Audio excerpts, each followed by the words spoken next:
Hello, everyone. Welcome to another Downfield podcast. As always, I am your host and football aficionado, Jeff D. Thank you for coming in and joining me on my third episode that I have done this season. This is season one, episode number 3. I hope that you'll enjoy the show and what I have in store for you guys today. And if you haven't checked out the first couple of shows, do that as well. We've done a state of the NFC. We're going around the NFC horn here. Our first show was about the state of the NFC North. Last show was about the NFC West. And today we're going to keep going around. And this is going to be the state of the NFC South, which is possibly the worst division in football this year. But before we make any assumptions, let's go ahead and find out before we make that decision. And as always, what I will say to you is, please like, share, comment, subscribe to whatever social media outlet that you're watching this from. I'm on Facebook, X, YouTube, Spotify. My personal website is www.downfieldread.com. So be sure to drink your Ovaltine. No, don't be sure to drink your Ovaltine. Be sure to follow me everywhere. Not like a stalker, of course. I just mean online, because sometimes I'll post on one social media outlet and not another. So don't miss out on anything. Trying to get this channel off the ground so that I can provide content and do contests, do giveaways, all of that fun stuff. But in order to do that, I need to get the fan base up there a little bit. So don't miss out on a thing. Trying to get the channel off the ground. And as always, in advance, thank you for taking this downfield read with me. Today, we are going to talk about the state of the NFC South. Let's go ahead. We're going to start with the Atlanta Falcons. The Falcons last year, they finished last season with a 7-10 record, and I predicted that they would be 8-9. So they couldn't even meet my week expectations. Their strength of schedule was the easiest in the NFL. Their opponent's winning percentage was a very sad 429. So for all intents and purposes, 2023 was an epic failure for the Falcons. Maybe it's because they drafted a running back, Bijan Robinson, in the first round of the draft in 2023 when they already had a stud at the running back one position, and Tyler Algier. He had rushed for 1,035 yards with a 4.9 yards per carry in 2022. Or maybe it's because quarterback Desmond Ridder was not the guy. If the Falcons organization had listened to me before the draft, or before the season had started, or during the 2023-24 season, but before Kirk Cousins had gotten hurt, yes, they should have traded for Kirk Cousins before then. They might not have had to fire their former head coach, Arthur Smith. This team was kind of a predictable train wreck right away from the beginning, for me anyway, that for whatever reason, other analysts actually thought that they would win the division last year.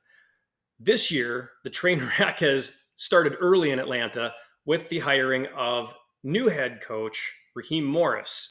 Holy crap! Morris was head coach in Tampa Bay for 3 seasons and finished with a combined record of 17-31, finishing last in the division for 2 of his 3 years. Then, as an interim head coach in Atlanta in 2020, he finished 4-7 and finished last again. Good luck with him this time around, I guess. Let's take a downfield read to see what their team looks like going into the 2024 season. At quarterback last year, like I said, they had Desmond Ridder, who finished pretty much how most people would have expected him to finish. He was 21st in passing yards, 22nd in pass completion, had 12 touchdowns and 12 interceptions, 26th in QBR, 27th in passer rating. But that doesn't matter anymore because they have Kirk Cousins. Does he still get to keep the Kirk O'Chains nickname, though? Isn't that a Minnesota thing? I'm not sure if that's going to work out in Atlanta. Cousins played in 8 games last year with Minnesota due to tearing his Achilles, and he's going to be 36 years old this August. Even playing in only 8 games last year, Kirk still managed to finish 24th in passing. And as far as his quality metrics, he was 3rd in pass completion, 7th in QBR, and 3rd in passer rating. But the big question is whether or not he can bounce back the way that Atlanta has paid him to. At halfback, they have Bijan Robinson, who in his rookie year last year was drafted 8th overall last year. He rushed for 976 yards, which was 14th in the NFL, right behind Rachaad White in Tampa Bay. But the funny thing is, Bijan did it on 60 less carries than Rachaad White. And we'll get into that when we start talking about Tampa Bay. Robinson averaged 4.6 yards per carry, and he was tied for 6th with 7 rushing touchdowns of 20 or more yards per rush. Running back number 2 is Tyler Algier, who we always also mentioned before. He still ran for 683 yards, which was 33rd in the NFL on 186 carries, which was 25th. So it's a great 1-2 punch in Atlanta in the backfield. Maybe not for fantasy football owners, but for Atlanta, at least they have 2 quality running backs that they can count on. At wide receiver, Drake London, who I believe is going to be a sleeper in fantasy football this year if you play fantasy football, because Cousins, again, if healthy, all he does is create number 1 wide receivers. London last year finished with 69 receptions, 905 receiving yards, which was 34th, best on the team, 34th in the NFL, and only 2 touchdowns, which killed me last year in fantasy ball. I always played him on off weeks when he didn't have a great game, and then I benched him for games that he had a great week. I told you the Drake was bad. I hate the Drake. Atlanta did not have another wide receiver in the top 150 when it came to receiving yards, which is sad. They added Darnell Mooney from Chicago, who had 31 receptions, 414 yards, and 1 touchdown, and Rondale Moore from Arizona, who had 40 receptions, 352 yards, and a touchdown. And honestly, neither one of them is a solid wide receiver, too. As far as the Atlanta Falcons tight ends, Kyle Pitts was actually their number 2 wide receiver last year, if you're just counting wide receiver receiving yards. And he'll probably have the most receiving yards again in Atlanta this year, which is exactly what he did last year. Pitts finished with 53 receptions, 667 yards, which was 11th for tight ends, and 3 touchdowns. Behind Kyle Pitts was tight end Jonnu Smith, who, with his 50 receptions, 582 yards, which was 15th for tight ends overall, and 3 touchdowns, moved on and went to Miami. No other tight end duo finished in the top 20 last year in receiving yards. So that was a great little group to have for Desmond Ridder.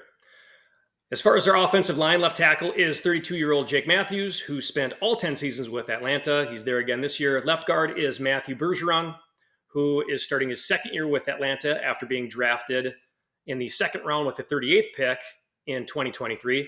Their center is Drew Dahlman, entering his 4th year in the league, all with Atlanta. Right guard is Chris Lindstrom, entering his 6th year in the league, all with Atlanta.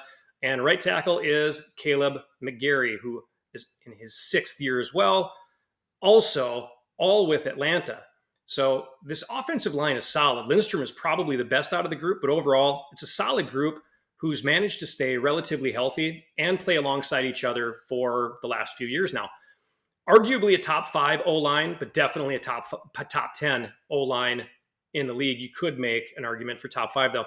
As a whole, the Falcons' offense last year, they finished 17th in total offense, 22nd in passing, 9th in rushing, and 26th in scoring. Notable offensive players drafted this year. Well, the most notable one by far was with the 8th overall pick, the Atlanta Falcons selected 24-year-old quarterback Michael Penix Jr. What? That was their only offensive pick, and honestly, it was terrible. Atlanta just paid Kirk Cousins $180 million for 4 years, which means by the end of Kirk's 4th and final year of his contract, Penix will be 28 years old. It doesn't math. And by far, this was the worst pick in the entire draft. Let's flip to the other side of the ball, though, and we'll see how the Atlanta defense looks. Playmakers that Atlanta had last year were Calais Campbell, who was a co-leader in team sacks with only 6.5 sacks, which was tied for 56th overall in the NFL. Their best sack person had 6.5 sacks. Again, 56th in the NFL. That's no bueno. He's gone, though. He's in Miami now, where he's probably planning on just retiring anyway. The Falcons' other co-sack leader was Bud Dupree, who is also no longer with the team. He's moved on to the Chargers. It's not looking good so far, is it? Outside linebacker Arnold Ebiketie finished last year with 6 sacks and 2 forced fumbles. Inside linebacker Caden Ellis finished with 4 sacks and 11 tackles for a loss. The safety Jesse Bates, who was probably their best defensive player on the team last year, had 6 INTs, which was tied for third, 3 forced fumbles, which was tied for 11th, and 11 passes defended, which was also tied for 11th. They're all at least coming back this year. Let's take a look at what the rest of the Falcons D looks like. Atlanta runs a base 3-4 defense. At left defensive end is Zach Harrison, who was a rookie last year and had 3 sacks.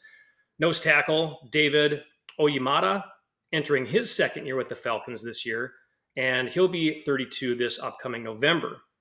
He had 4 sacks, 2 forced fumbles last year. And at right defensive end is Grady Jarrett, who's entering his 10th year with Atlanta, but only played in 8 games last year due to a torn ACL. As far as their linebacker crew, I mentioned Ebiketie earlier at outside linebacker, along with Lorenzo Carter entering his 3rd year with the Dirty Birds. He had 3 sacks and a forced fumble last year. At inside linebacker, I mentioned Ellis previously, and joining him at inside linebacker is Troy Anderson, who only played 2 games last year due to a torn pectoral.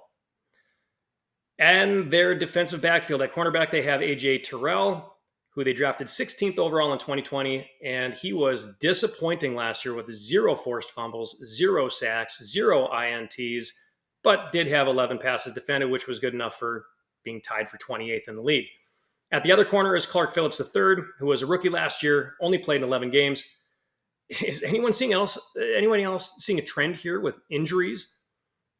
At free safety is Bates, and the strong safety is DeMarco Helmus, who was also a rookie last year with 0 interceptions, 0 passes defended, 0 forced fumbles.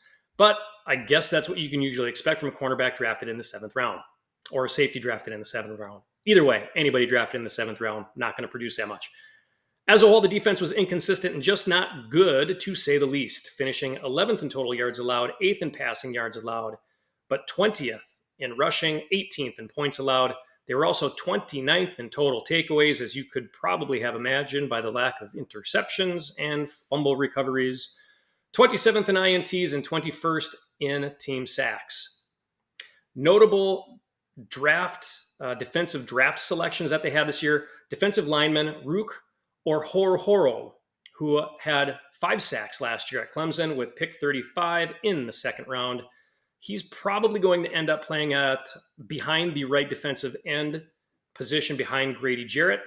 Then you've got edge Brian Trice from Washington in the 3rd round, and defensive lineman Brandon Dorius from Oregon in the 4th. Overall draft grade that I am going to give the Atlanta Falcons is a C-. It was a terrible first pick, but they did fill as many holes as they could on defense. I still can't believe they didn't take Dallas Turner with that number 8th pick overall, which is why they're getting such a low grade. That was a much bigger need than quarterback, especially after signing Kirk Cousins.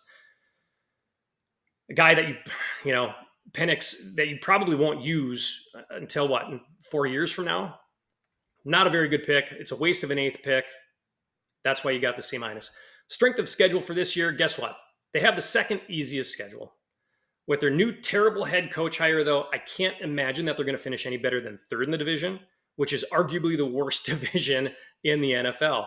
If, and only if, Cousins starts healthy and remains healthy, this team will finish 7-10. Otherwise, it's going to be an even worse season for the Atlanta Falcons. That's the ceiling, mostly because Raheem Morris has never done well in a head coaching role. I can't imagine why they didn't go with Bill Belichick, Mike Vrabel, or literally anyone else. Everyone here is dumber for watching them pull off this head coaching hire. I award them no points, and may God have mercy on their souls. Let's take a look at their schedule, though, as we peruse through this, and you can see how I came to this 7-10 detail here. They're going to open with Pittsburgh. I'll give them the win on that one, but then they're at Philadelphia, which is a loss. Kansas City at home, that's a loss. New Orleans at home, we'll give them the win there. And then they've got Tampa Bay at home, quick turnaround on Thursday Night Football, we'll give them the win there. At Carolina, loss. Seattle at home, loss. At Tampa Bay, loss. Dallas at home, loss. At New Orleans, loss. At Denver, loss. And that's ugly. So at the bye week, you're not doing real well. You've got 4 wins at most. The Chargers, then off the bye week, they've got the Chargers, and the only reason why I'm giving them the win at home against the Chargers is because they've got extra time to prepare for them. Chargers at home win at Minnesota, and this is a revenge game, but I'm still taking Minnesota. I think that Dallas Turner is going to have a chip on his shoulder for not being drafted number 8 overall. You've got a lot of fun matchups there. Loss at Minnesota, though. Loss at Las Vegas. You got the Giants at home. Let's give you the win there. Then you're at Washington for the loss, and then Carolina to finish the season with a win. Congratulations, 7-10. The over/under is 9.5. I don't see them getting to 9 games, though. Even though they have an easy schedule, they've made some improvements to their team. It's a very injury-prone team, though. You can't really rely on it. And my biggest basis is off of the head coach, Raheem Morris, who shouldn't even be a head coach in the NFL anywhere. Moving forward, let's go to the Carolina Panthers. They also have a new head coach this year. And if you thought Atlanta was bad, this is even worse. So they hired Dave Canales, former offensive coordinator for Tampa Bay. Carolina had Ron. Let's just go through all of the coaching changes in Carolina over the last few years. Carolina had Ron Rivera, and that didn't work. Then it was Matt Rule, which was a completely awful decision to go with. Then Frank Reich, who was a total embarrassment in Carolina, didn't even last one full season. So that didn't work. How many head coaches do you want to go through in a decade? Are we going for a record here, or is it just like, hey, we're going to give this guy 1 year and see what he can do with this awful team that we put together for him, and if he can't make it work, then we'll just rinse and repeat and go somewhere else? Because that was an awful hire. This is an awful hire. Carolina Panthers, you can pretty much tell how they're going to end the season this year as well. Last year, they finished with the worst record in the league at 2-15, and that what an epic loss of a first-round draft pick this year, trading everything away the year beforehand for Bryce Young to Chicago, just so you can miss out on this year's draft in the first round. You go 2-15, you were supposed to be better. I didn't think that they would do that bad. I had them at 6-11. I knew Bryce Young wasn't the guy. I still don't believe he is the guy, but this was a terrible team last year. Granted, they were tied for 8th in strength of schedule, which probably led to a little bit of their demise. But let's take a downfield look to see what their team looks like going into the 2024 season instead. At quarterback, last year was Bryce Young, drafted number 1 overall last year, which I predicted would be a gigantic mistake, and it was. March 24th of last year, I said that Bryce Young was overhyped, undersized, and I stand by that. Compared to the other players, it looks like he's a Make-A-Wish Foundation kid. It looks like take your kid to work day when they're at the huddle. Who brought their kid to a practice? I said bust, and that's what it's looking like. Young finished with 2,877 yards, which was 20th overall, but only 180 passing yards per game, which was worse than Ritter. It was worse than Zach Wilson, Josh Dobbs, Mac Jones, Justin Fields, and Gardner Minshew, which coincidentally, they're all on different teams this year. 11 touchdowns was 28th, 10 interceptions, which was the 10th most, or tied for 10th most for Bryce Young. And he took 62 sacks, which was second most behind Sam Howell. He took the most sacks at 65. He's with Seattle this year. He's not with Washington anymore. So every person that you can compare Bryce Young to, they're on a different team because they played so badly. He finished with a 33.4 quarterback rating, which was 29th, and a 73.7 passer rating, which was out of the top 32 for quarterbacks in the league last year. Honestly, I don't think he's going to make it. As far as their running back situation, Chuba Hubbard had 902 rushing yards last year, and that was good for 20th in the league at 3.8 yards per carry, 53 yards per game. He had 5 touchdowns and only 4 runs of 20 yards or more. They also had Miles Sanders from Philly, but somehow he was even worse. Looking at their wide receivers, Adam Thielen. And does anyone else remember when Thielen said that he went to Carolina after 9 years with the Vikings because he thought that they had the best chance of getting to a Super Bowl? Pepperidge Farm remembers. Do you think he meant toilet bowl instead of Super Bowl? That's just so bad. Anyway, he had 1,014 receiving yards, which was 26th in the league on 103 receptions, tied with Devontae Adams, and he had 4 touchdowns. They also had DJ Chark on the team last year, 35 receptions, 525 yards, 5 touchdowns, but he is with the Chargers now as well. Carolina added Deontay Johnson, though, who will probably take over at the wide receiver role. In 14 games last year with the Steelers, he recorded 51 receptions, 717 yards, and 5 touchdowns. Jonathan Mingo, maybe the Mingo ate your baby, who was a rookie last year, caught 43 balls for 418 yards, but unfortunately no touchdowns. But they added another rookie wide receiver this year, who we will talk about shortly. At tight end, they had Hayden Hurst and Steven Sullivan were their top 2 tight ends. They were arguably the worst tight end duo in the league. Neither one broke 200 receiving yards, and Hurst is with the Chargers now as well, while Sullivan probably won't even make the team this year. I think he's listed as tight end number 4 currently. Carolina's offensive line was arguably the worst offensive line in all of the NFL last year, but they did add a few new guards to bolster the group. At left tackle, they have Ikem Ekwonu, entering his 3rd year after being drafted at the number 6 spot overall by the Panthers in 2022. Left guard was rookie Chandler Zavala, who was so unimpressive, they went out and got 4-year veteran Damian Lewis from Seattle. At center is Austin Corbett, who played sparingly for Carolina last year, as their starter was Bradley Bozeman, who's now also with the Chargers. And for those of you keeping home at count, I think that's 3 or 4 players from Carolina that the Chargers poached. They're taking players from a team that went 2-15. Interesting. Right guard this year is 4-year vet Robert Hunt from Miami, after they had a carousel of players really at that position last year. And right tackle is Taylor Moton, who will be entering his 8th year with Carolina. As a whole, the Panthers offense finished last in total yards, last in passing yards, 20th in rushing yards, and last in points scored. If you ain't first, you're last. Except in this case, when they were actually last. Notable offensive players drafted this year by Carolina. They moved up with the Buffalo Bills to get back into the first round and took wide receiver Xavier Legette from the South Carolina Gamecocks. For whatever reason, they were in love with this kid, who spent 5 years playing college football to have one really nice year with 71 receptions, 1,255 yards, and 7 touchdowns. I don't think he was the best wide receiver on the board, and it was completely unnecessary to move up to get him. In the second round, the Panthers took running back Jonathan Brooks from Texas, which I thought was a smart pick considering their running game last year with Chuba Hubbard. And in the fourth round, they selected tight end Jatavian Sanders from Texas as well. Let's face it, there's so many holes in this offense, though, that they could have taken just about anyone, and it would have been an improvement. Good luck to their new offensive coordinator, Bud Idzik, who was the wide receiver coach in Tampa Bay last year. But let's go ahead and flip to the other side of the ball and look at Carolina's defense. They lost their biggest playmaker from last year, linebacker Brian Burns, who had 8 sacks, which was tied for 37th, 15 tackles for a loss, which was tied for 13th. He's with the New York Giants now. They also lost linebacker Frankie Louvu, who had 5.5 sacks and 10 tackles for loss. He's in Washington now.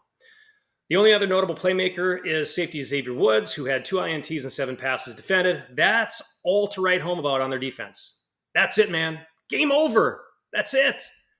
Carolina runs base 3-4 defense as well. At left defensive end is A'Shawn Robinson, who was with the New York Giants and accumulated exactly 0 sacks and 62 total tackles in all 17 games that he played in. Nose tackle Shai Tuttle, who is entering his 2nd year with Carolina. Last year, he had a 0.5 sack and 43 total tackles. And then right defensive end in his 5th year, Derek Brown, who the Panthers took 7th overall in the 2020 draft. At least he had 2 sacks and 103 tackles last year. The linebacker crew consists of 3 new additions. 4-year vet outside linebacker DJ Wanham from the Minnesota Vikings last year, who had 8 sacks, and 10-year veteran Jadeveon Clowney from the Ravens last year, who had 9 sacks, which was tied for 25th, 9 tackles for loss, and 2 forced fumbles. And it just, wow, what a downer. I can just feel the blood rushing from my head. It breaks my heart, Clowney. You're killing all Ravens fans out there by not staying with Baltimore. However, this will be his 5th team in 6 years, so he must really like moving. I don't know. At inside linebacker is Shaq Thompson, who spent the last 9 years in Carolina, but only played 2 games last year due to a broken fibula. And inside linebacker Josie Jewell, who spent the last 6 years in Denver and had 108 tackles total last year and 3 sacks and 2 forced fumbles. As far as their defensive backs, defensive backfield got a little shakeup as well in the offseason. Cornerback Dane Jackson spent the last 4 years in Buffalo, had 0 interceptions in last year's games and only 5 passes defended, with cornerback J.C. Horn, who is entering his 4th year with Carolina after being drafted 8th overall in 2021.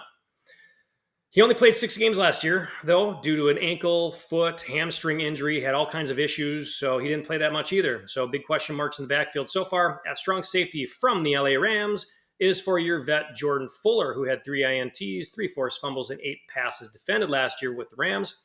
And free safety is 8-year vet Xavier Woods, who is entering his 3rd year with the Panthers with 2 INTs last year.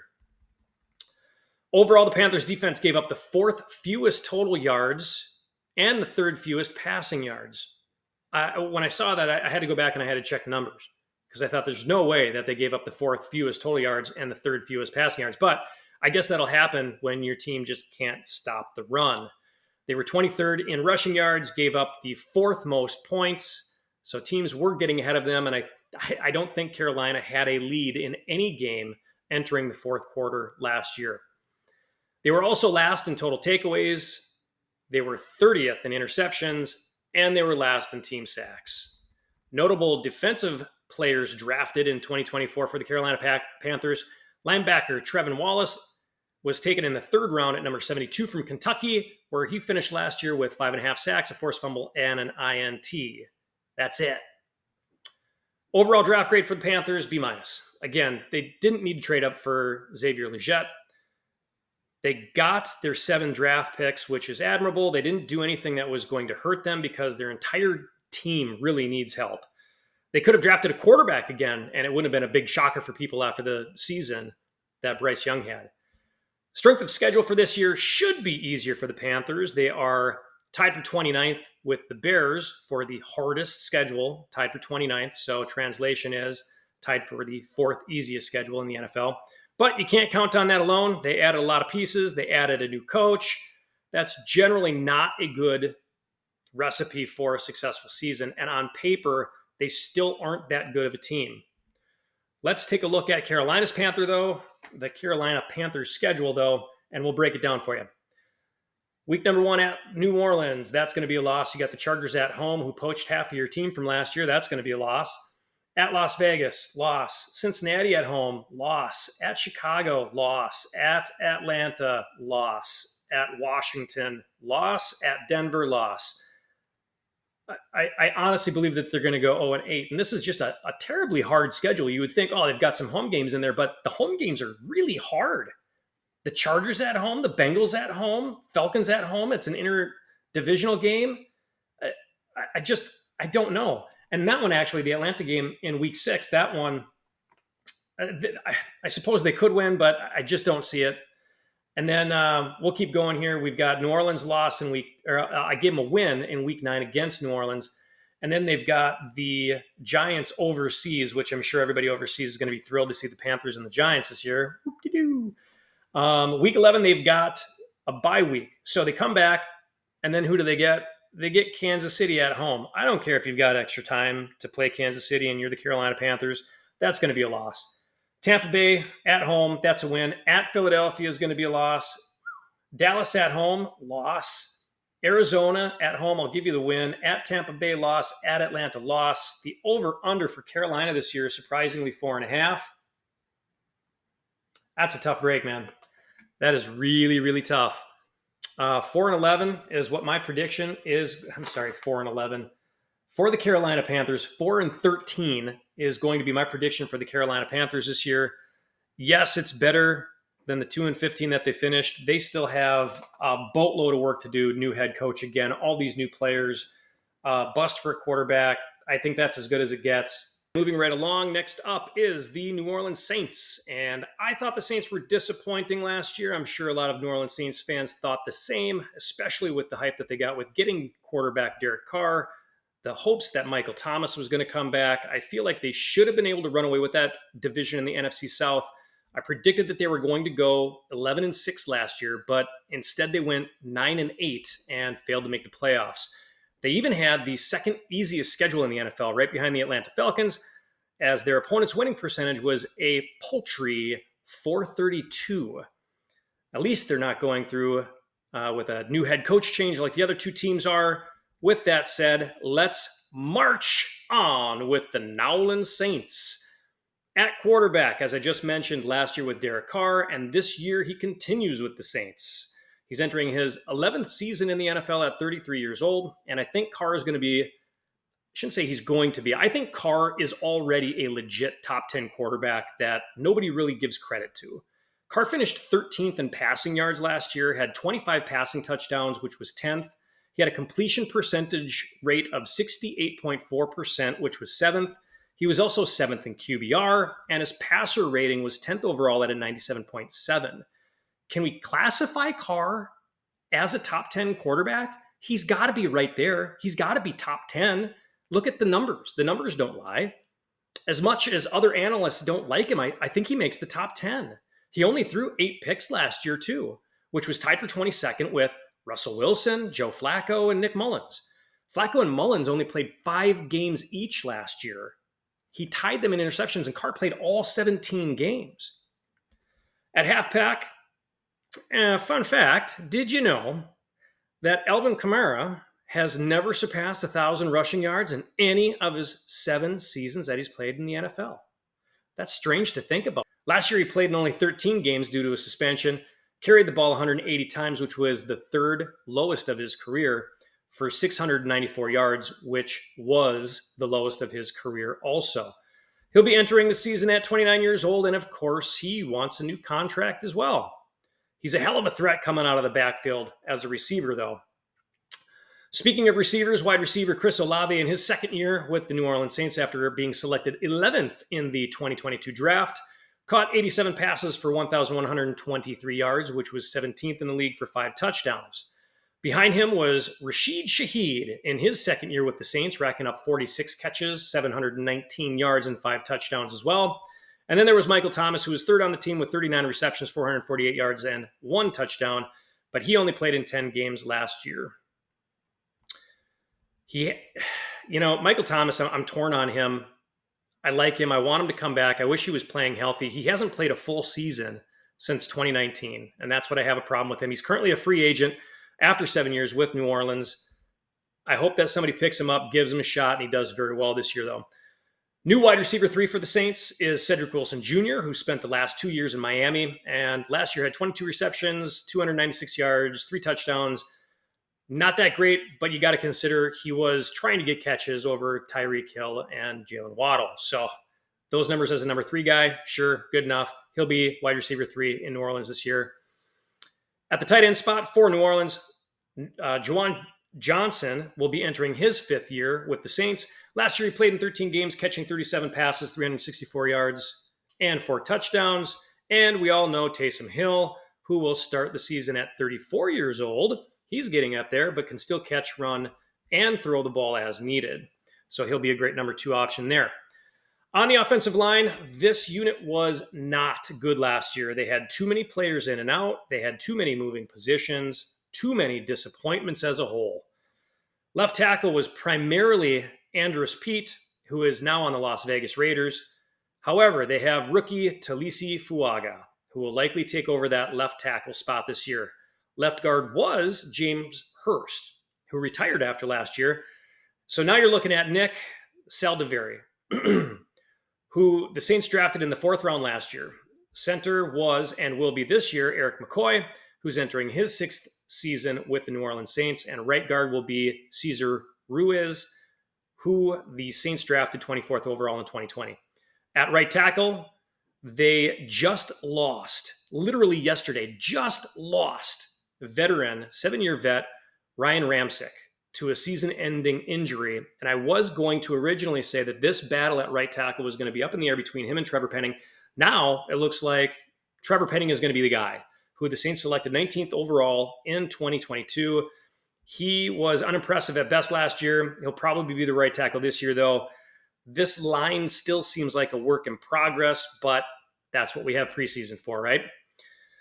Offensively, the Saints finished 2023 14th in total yards, 11th in passing, 21st in rushing, and 9th in scoring. Offensive players drafted this year, notable anyway, as I mentioned before. Talisi Fuaga, 14th overall from Oregon State. I had Fuaga at 10th to the Jets, so this must have been a nice surprise for the Saints, I'm sure. And that's pretty much it.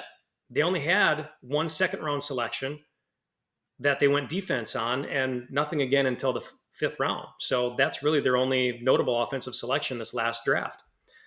So let's switch sides. Let's look at the Saints defense real quick. Playmakers from last year include defensive end Carl Granderson, who had 8.5 sacks, which was tied for 33rd, and 14 tackles for a loss, which was tied for 16th. Linebacker Demario Davis, who starts this season 35 years old. He had 6.5 sacks last year and 12.5 tackles for a loss. Nobody else on this defense had 5 or more sacks, nor did anyone else have 8 or more tackles for a loss last year.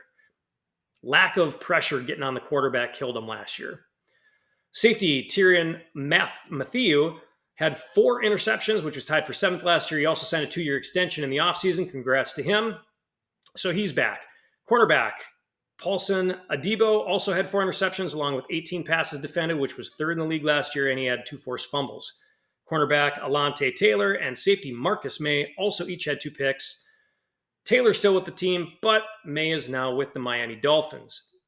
New Orleans runs a base 4-3 defense with 35-year-old Cameron Jordan at left defensive end, who had only 2 sacks last year, which is the worst since his rookie campaign.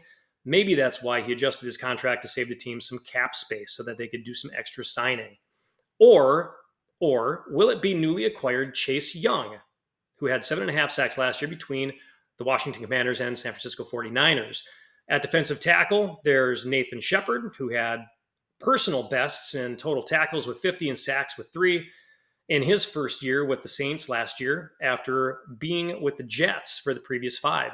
They also have defensive tackle Kalen Saunders, who also had personal bests in total tackles with 57, but didn't have any sacks in his first year with New Orleans last year after spending the last 4 seasons with the Kansas City Chiefs. At the right defensive end, we have Granderson, who we mentioned before, who will be entering his 6th year with the New Orleans Saints as well.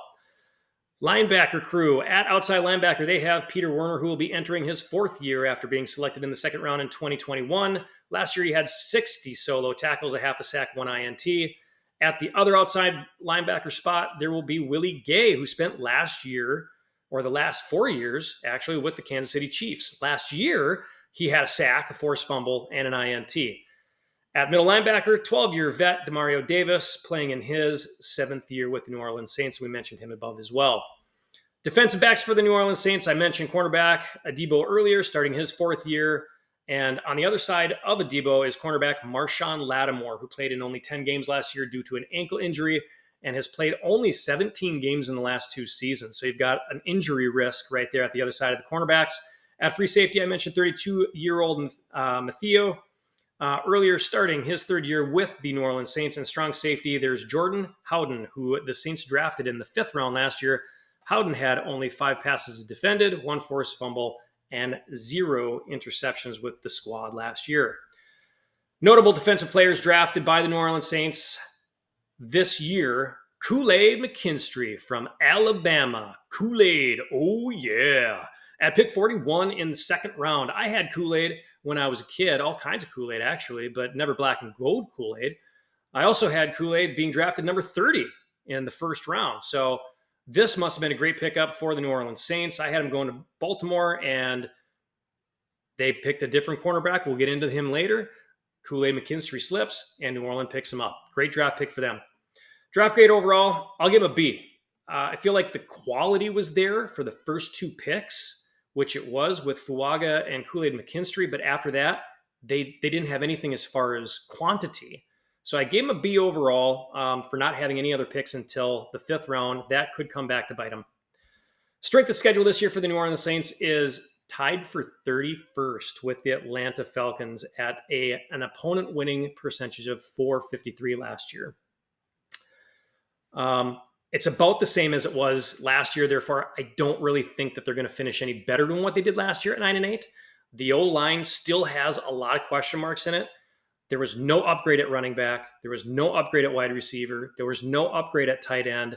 It's hard to be better when you don't be better at improving the team. So let's take a look at their schedule real quick for the New Orleans Saints this year and how we get to that 9-8 final.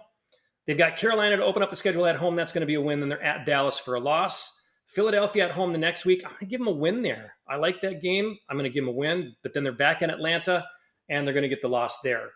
After that, they have on Monday Night Football, Kansas City Chiefs at Kansas City. That's going to be a loss. And they come back home for Tampa Bay, which is a win. They've got Denver at home on Thursday after that, which I gave them the win. But, I mean, take a look at that. You've got Monday at Kansas City. Then you've got 6 days to play Tampa Bay. And then you've got 4 days to come back and play Denver. I gave them the win anyway, just because it's at home. Thursday Night Football. That should be a good game as well. At the Chargers with the win at Carolina, because they've got some extra time between that Thursday night game and now playing the Chargers. So I'm going to give them the win there. And then they're at Carolina for a loss. Atlanta back at home is a win. Then they've got Cleveland at home, and I battle between this one. This is going to be a really close game. I'm not real high on the Cleveland Browns either, but I did give them a loss in that one as well. So at the bye, they're 6-5. They could be better, but 6-5. They could be 5-6 even at that bye week. Coming off the bye, they've got the Rams at home. I'm going to give them the win there just because they are coming off the bye. Then they're at the Giants for a loss. Washington at home for a win. At Green Bay on Monday Night Football for a loss. Las Vegas at home for a win, and then at Tampa Bay for a loss. The over-under for the New Orleans Saints is 7.5. I think they're going to do better than that. I think that's the ceiling. Actually, the basement, I think, would be 8 wins. I think they could see double-digit wins this year if everything kind of pans out how they want it to. But I'm going to go 9-8 overall for the Saints this year. Moving on to the 4th and final team of this terrible NFC South division, the Tampa Bay Buccaneers. Last year, the Bucs finished the regular season at 9-8 and won the NFC South due to a tiebreaker with the aforementioned Saints. I predicted that they would go 4-13 last year. Oops. But that's only because they lost Tom Brady. And anytime you lose Tom Brady, you go downhill, right? New England Patriots. And then they lost Leonard Fournette, so they didn't even have their starter at running back that they did from the previous year. They had just gotten Baker Mayfield, who'd been passed around more than your stripper neighbor. I thought it was a good call. Their strength of schedule was tied for 21st. Their opponent's winning percentage was a .481, and that was right along with Philadelphia, with Kansas City, with Detroit, who also all made the playoffs last year. But let's take a downfield read to see what their team looks like going into the 2024 season. Of course, I just mentioned Baker Mayfield in his 8th year in the league and 4th team in 4 years. It's true. Do the math. Baker completed 64.3% of his passes last year, which was 21st in the league for 4,044 yards, which was 9th. He threw 28 touchdowns, which was 7th. He took 40 sacks, though, which was the 6th most. And he was 18th in QBR and 12th in passer rating. He also had 10 interceptions, which was tied for 13th. And at best, I'm going to call Baker between a 15 to 20 ranked quarterback in the league. Halfback Rachaad White, we mentioned him a little bit ago, in his 2nd year had 272 carries last year, which was second to only Christian McCaffrey. But he rushed for only 990 yards. That's a 3.6 yard per carry for those keeping track at home, and that is not good. White had only 3 carries of 20-plus yards last year. Wide receiver crew. Maybe one of the best ones in the NFL. Wide receiver Mike Evans, who will be 31 to start the season, had 79 receptions, which was 24th last year, 1,255 yards, which was 9th, and 13 touchdowns, tied for first with some guy named Tyreek Hill. In 10 seasons, he has never failed to achieve 1,000-plus receiving yards in a season, even in 2019 when he only played 13 games. This dude is a stud. Chris Godwin is wide receiver number 2 with the team, 83 receptions last year, which was 19th for a wide receiver 2, 19th in the NFL. 1,024 yards, which was 23rd, but he did not reap the benefits of the touchdowns. He only had 2 last year. Together, they are a top 3 or 4 wide receiver duo in the NFL behind Miami, San Francisco, and that's if they keep Debo and Ayuk. Maybe Philadelphia. You're looking at a 3 or 4 type wide receiver duo in the NFL. Wide receiver 3 for the Buccaneers is Trey Palmer, who was a rookie last year. He caught 39 balls, 385 yards, and 3 touchdowns. At tight end, Cade Otton, entering his 3rd year in the league, and caught 47 balls, which was tied for 20th for tight ends, 455 yards, which was 21st for tight ends, and then 4 touchdowns, which was tied for 12th for tight ends. The offensive line, to say that the Bucs offensive line struggled last year would be an understatement. Mayfield was hit way too much. There was no running room at all. We already discussed how they did in the running game. However, this year could be a different story with some new additions up front. At left tackle, Tristan Wirfs will start once again after being selected 13th overall by Tampa Bay in 2020. At left guard is where they made a move by bringing in a 4-year vet, Ben Bredeson, who spent the last 3 years with the Giants. Bredeson will be replacing Aaron Stinney, who is currently a 30-year-old free agent. That's how good he was last year. At center, the Bucs drafted Graham Barton in the 1st round this year to replace Ryan Jensen, who retired after last season after being disappointed in his own performance, apparently. At right guard, Cody Mauch will return after his rookie campaign last year, Tampa Bay selecting him with pick 48 in the 2nd round. At right tackle, Luke Gadecki returning for his 3rd season with Tampa Bay after being picked 57th in the 2nd round of the 22 draft. Overall, they have a very young offensive line. It should be better. I don't see how it could be much worse, but we'll find out. Last year, the offense was 23rd in total yards as a whole, 17th in passing, dead last in rushing yards, and 20th in points scored. That should improve this year. Notable offensive players selected in this year's draft this year include the aforementioned Graham Barton, drafted from Duke at pick number 26th. I had Barton going 23rd. And Tampa moved up, actually, to snatch him at 26. So good call on moving up for Barton, especially after Ryan Jensen retired. Barton is a versatile offensive lineman who should be an immediate impact. He can play center or guard. They can move him around. In the 3rd round at pick 92, Tampa selected wide receiver Jalen McMillan from Washington. And in the 4th round at pick number 125, running back Bucky Irving from Oregon. Looking at the other side of the ball on defense, the playmakers for the Bucs last year were rookie outside linebacker Yaya Diaby with 7.5 sacks and 12 tackles for a loss, which was tied for 29th. Nose tackle Vita Vea with 5.5 sacks and 8 tackles for a loss. Rookie defensive end Kalijah Cansey with 10 tackles for a loss and 4 sacks. And safety Antoine Winfield Jr., who was re-signed to a contract extension after last year, had 6 sacks, 3 INTs, which was tied for 25th, 6 forced fumbles, which was tied for 1st, 12 passes defended, which was tied for 23rd. All of those playmakers are returning back for Tampa Bay. Tampa runs a base 3-4 defense with Cansey at that left defensive end position, Vita Vea at that nose tackle position, and 3rd-year man Logan Hall shoring up that right defensive end. Their linebacker crew consists of Diaby and Joe Tryon Shoyinka, who had 5 sacks and was drafted with the 32nd overall pick in 2021. At inside linebacker, it'll be 4th-year man KJ Britt, who had only 29 total tackles last year. Ouch. And 34-year-old Levante David entering his 13th season with the Bucs. David recorded 86 solo tackles, which was tied for 10th in the league last year, 4.5 sacks and a forced fumble.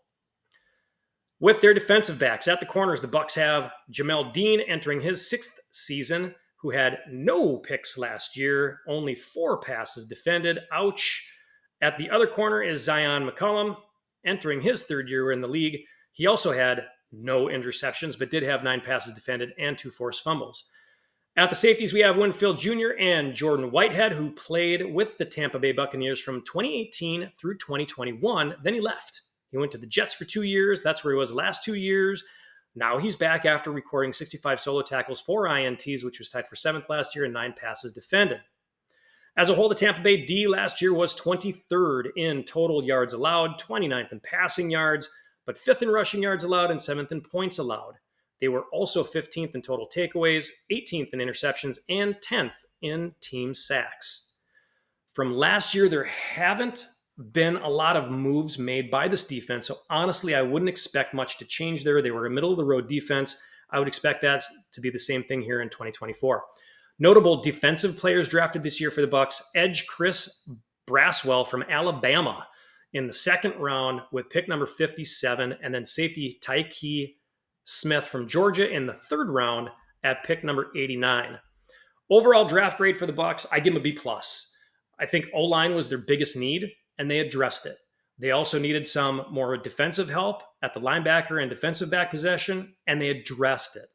They also added some more weapons at wide receiver and running back. This was a solid draft from start to finish for a team that had rookies, as I emphasized earlier, that were already producing results from its rookie class in 2023.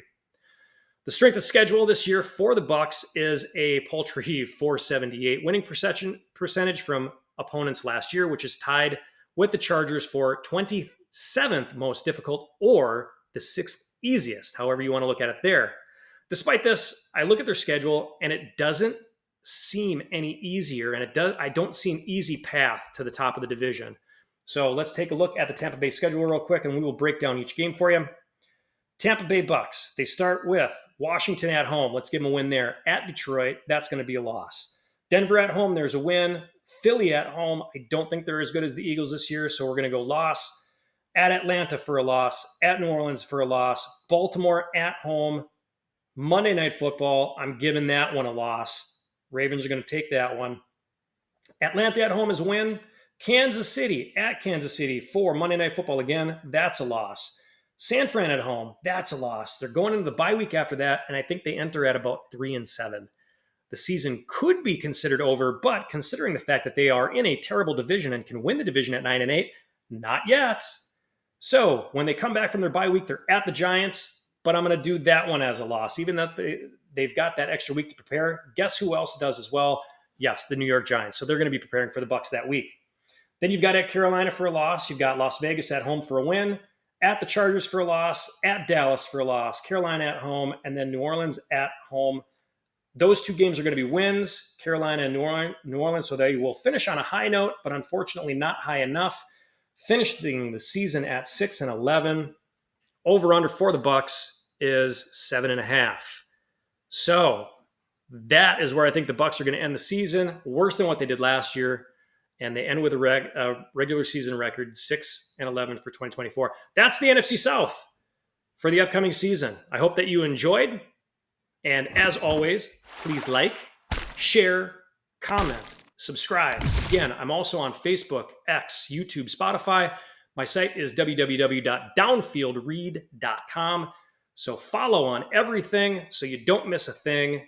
Thank you for taking the time to listen and watch today. Come back next time, and until next time, have a good one.